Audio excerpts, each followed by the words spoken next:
Hola a todos, gracias por estar aquí. Sé que la serie Adolescencia ha dado mucho que hablar, incluso a los adolescentes. Leía un artículo estos días en los que a través de una encuesta se pudo ver que ellos la ven exagerada. De todos modos, es una excusa excelente, yo creo, para seguir haciendo escuela o iglesia, como me gusta decir a mí, para padres cristianos y adventistas. Y antes de comenzar con el análisis, una pregunta básica que se suele hacer. ¿Es para padres? ¿Esta serie es para el público adolescente? ¿Es para ver juntos? Bueno, usualmente no nos hacemos tantas preguntas con las series y consumimos muchas cosas que igual no eran ni para unos ni para otros. Sin embargo, personalmente pienso que es una serie para los adultos primero, y luego tener claro algunos conceptos y entonces sí verla con ellos, con hijos mayores de 13 años, quizás haciendo pausas y matizando. Sobre todo sería una buena oportunidad para tomar el pulso a vuestra relación, el nivel del diálogo que tenéis y de confianza. ¿Qué recursos, herramientas y miradas tenemos como adventistas de todo lo que nos plantea esta serie? Esto es lo que espero poder compartir, así que vamos allá. Lo siento, hijo, debía hacerlo mejor. Así termina esta serie. E iremos de atrás para adelante porque nos ayudará a desenmarañar más fácilmente lo que nos invita a reflexionar. Hay algunos tópicos importantes que nos deja la serie y vamos a ellos. El primero, aceptar la responsabilidad de la educación de los hijos y asumir la culpa cuando las cosas no van bien. Este es quizá el principal punto a resaltar de la serie. Básicamente porque es como concluye. El 90% de nosotros viene de padres que quisieron hacerlo mejor, pero no necesariamente acertaron. ¿Por qué repetimos errores como padres adventistas teniendo tanta luz sobre la crianza de los hijos? ¿Tenemos luz sobre la crianza de los hijos? Una de las causas puede ser porque no hemos aceptado la responsabilidad que implica criar, no hemos comprendido que no es posible criar sin educarnos. Hace unos años descubrí que existía la Universidad para Padres, creada por el catedrático Antonio Marina. Tenemos una escuela de padres como Iglesia Adventista con un temario extenso y se trata de leer, creer y aplicarnos, con sus adaptaciones contemporáneas, los principios encontrados en libros como los de la educación cristiana, el hogar cristiano, la conducción del niño, la educación, la edificación del carácter, mente, carácter y personalidad, y esto solo por comenzar. Hace unos días, después de un culto en el que mi marido comentó al pasar que nuestras hijas de 12 y 14 años no tienen teléfono, un matrimonio se acercó al final del culto a preguntarme cómo lo habíamos hecho.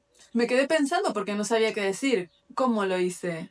No sé, no comprándoles teléfonos. Pero la respuesta más profunda es que cuando me embaracé, me propuse no repetir los mismos errores que mi padre o mis padres, tal como le pasó al padre de la serie, pero la ventaja es que yo iba a una iglesia en la que había una profeta que se supone que creíamos que estaba inspirada y se supone que entonces hay ayuda allí para nosotros.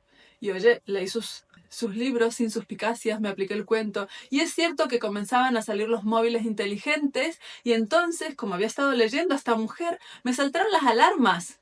Sí, educar, el estilo de vida, la alimentación, las rutinas, todo era esencial para el dominio propio. Y el dominio propio le iba a dar una columna vertebral para sobrevivir a las embestidas o las embestidas del enemigo. Así que pude anticiparme a que los teléfonos funcionarían igual o peor que comer chuches entre horas.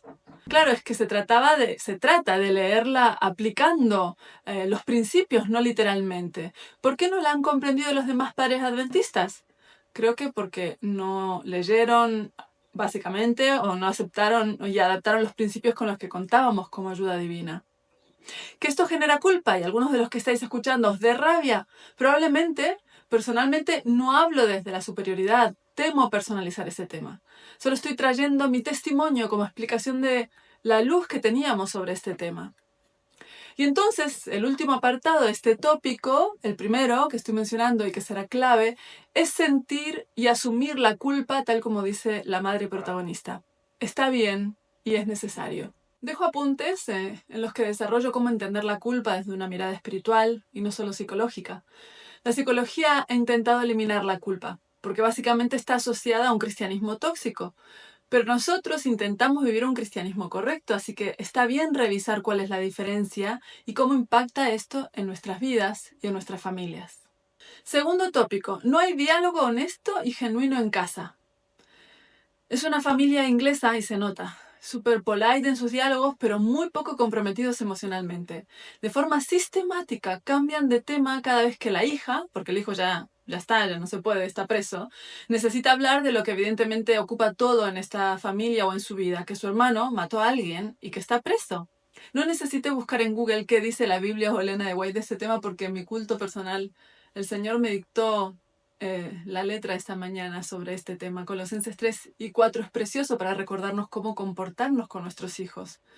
En vuestras conversaciones, sed amenos y simpáticos, dando a cada uno la respuesta oportuna, dice Colosenses 4. A esto la psicología lo llama escucha activa.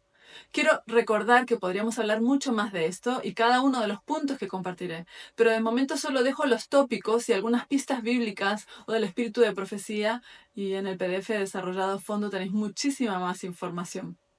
La idea es que hablamos justamente de escucha activa desde Estrategia Pactos en Revolución de la Ternura y es un básico esencial para poder tener vínculos saludables en nuestras familias. Otro tópico clave que aborda la serie es el tema de la construcción de la identidad de nuestros hijos.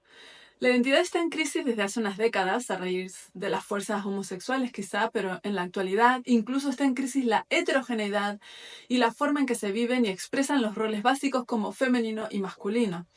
En la serie se da pistas del problema enorme que tenemos en la actualidad con la masculinidad neoliberal. Las fuerzas feministas, las nuevas masculinidades, es un cacao imposible donde cada uno, según su ideología, intenta definir el género y sus roles. Sobre esto tenemos mucho que compartir. Está todo expresado en la formación Revolución de la Ternura. Aquí dejo ahora solo unas pinceladas importantes, pero allí lo vais a poder entender en profundidad. Teología de la ternura nos confronta con un Jesús perfecto. Tener un modelo perfecto de algo ya es una parte en esta guerra confusa y caótica muy saludable.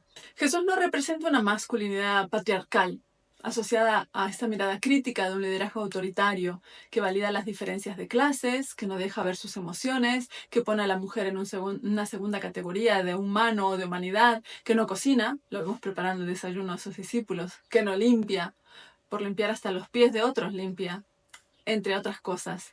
Todo lo contrario, Jesús en su revelación humana nos enseña una masculinidad absolutamente anticultural, con aquellas ideas de masculinidad de la época que han acompañado al cristianismo a lo largo de toda su historia y llegan hasta la actualidad, y que nos ayuda a entender la verdadera idea de igualdad con la que nos había creado.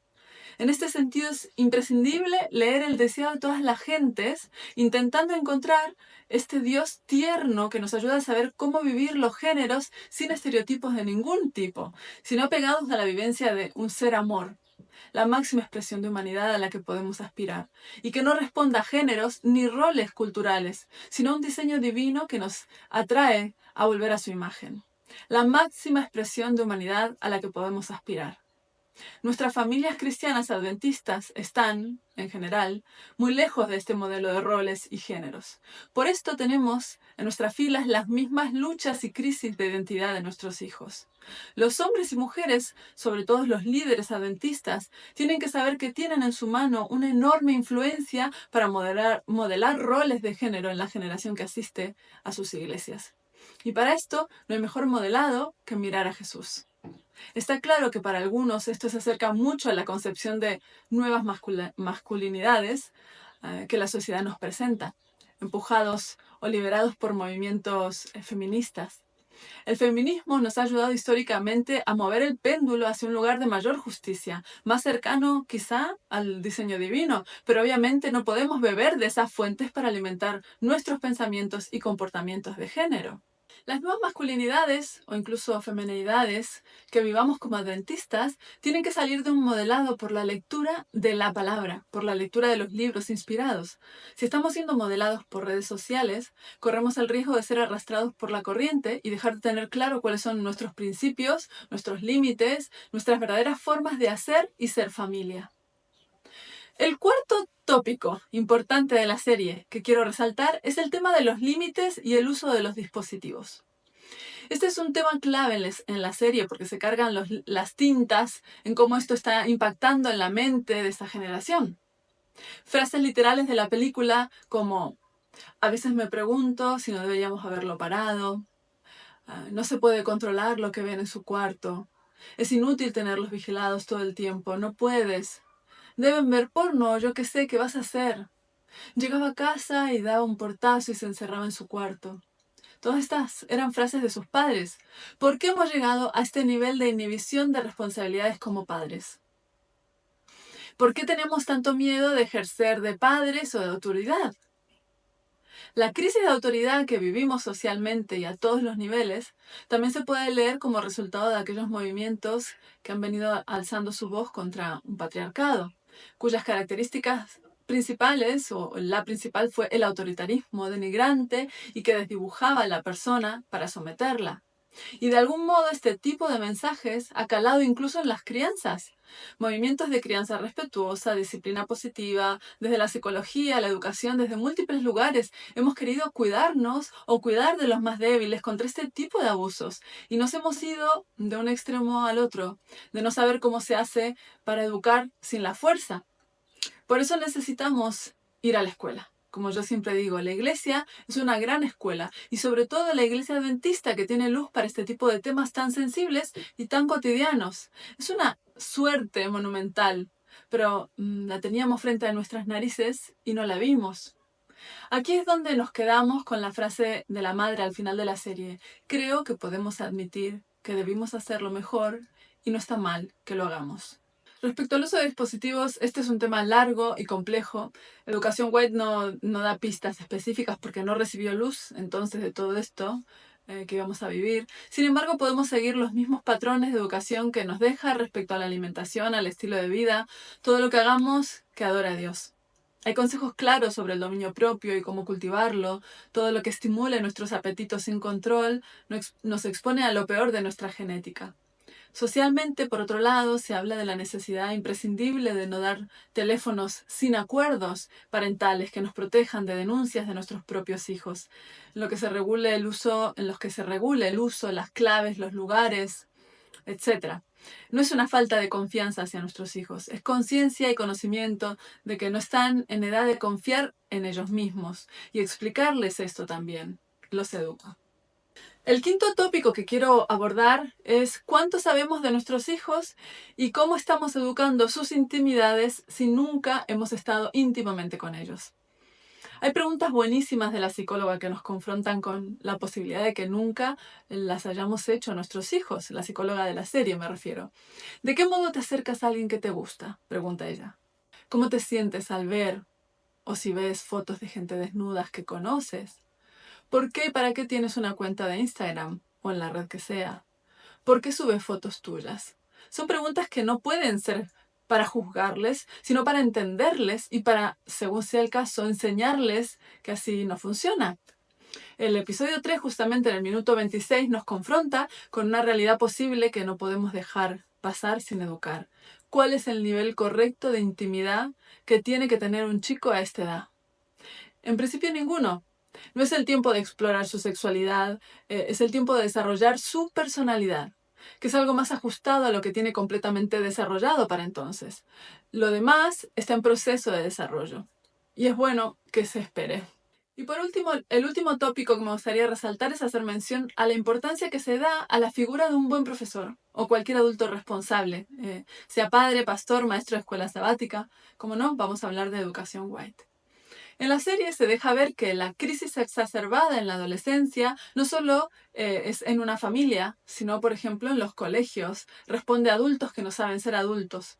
Hay una escena en el segundo episodio en el que ambos inspectores hablan de cómo se sobrevive en un colegio secundario. Y la respuesta de ella, la inspectora, es que con un buen profesor o una buena profesora que te dé una razón para sentirte bien. Esto es la mejor síntesis de lo que es educación White. De esto hablamos cuando hablamos de lo que Dios ha inspirado en Elena de White sobre educación. Son pistas para una educación centrada en la relación. La relación con un adulto de referencia que pueda ofrecer la imagen de Jesús, que pueda modelar una identidad desde la máxima y divina expresión de humanidad, todos estos valores y educación del carácter de una educación adventista no son otra cosa que esto, una vislumbre del carácter de Dios. Y los profesores son quienes más oportunidad tienen de ofrecerla. No se trata de contenidos, no se trata de temarios, de actividades, se trata de las relaciones que logramos establecer en este tipo de colegios o en esta educación o en nuestras iglesias. Y en el proceso, cómo se mejora su relación consigo mismo, con los otros, con el entorno y evidentemente con Dios. Así que esto es lo que he querido traer para vosotros sobre lo que la serie Adolescencia nos aporta y hacerla desde una mirada cristiana adventista.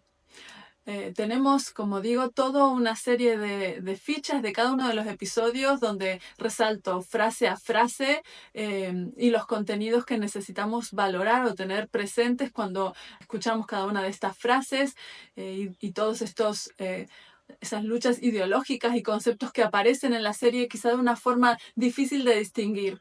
Entonces, bueno, os recomiendo que descarguéis este contenido, lo tenéis en revoluciondelaternura.com. Lo vamos a estar compartiendo también desde las redes sociales de Rev Ternura en Instagram y mi perfil personal allí, MyHorrot. Y sin duda que Dios nos ayude a todos a reflejar la identidad de Jesús. Es lo que nuestros chicos más necesitan en estos tiempos.